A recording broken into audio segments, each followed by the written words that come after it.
அவ்வளவு பேர் பேச மாட்டாங்க. எல்லாருமே வந்து கிளிப்பர்ஸ் கர்ஸ் பத்தி தான் பேசுவாங்க. பட் ப்ரூக்லின் நெட்ஸ் வந்து I think they destined to be poverty forever.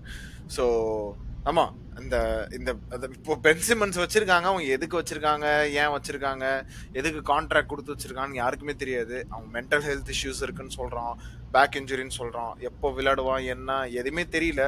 So I mean if you are a Brooklyn nets fan, I'm very sorry for you. அவ்வளோதான் என்னால் சொல்ல முடியும். ஏன்னா இந்த டீம் வந்து it's just it's a mess and mess.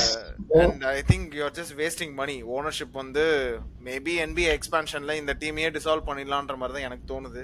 ஏன்னா they are almost irrelevant now. Game Thomas மட்டும் தான் வச்சிருக்காங்க, வேற எதுவுமே இல்லை. என்ன பண்றதுன்னு தெரியாம இருக்காங்க. ஸோ மேபி எக்ஸ்பான்ஷன்ல வந்து இதை செல் ஆஃப் பண்ணிட்டு வேற ஏதாவது ஸ்டேட்டுக்கு புது டீம் அதை ஸ்டார்ட் பண்ணலாம். ஏன்னா அந்த மேனேஜ்மெண்ட் ஓனர்ஷிப் வந்து ஹிஸ்டாரிக்கலி பார்த்தாலுமே வந்து they're clueless. So I don't know what's next for nets.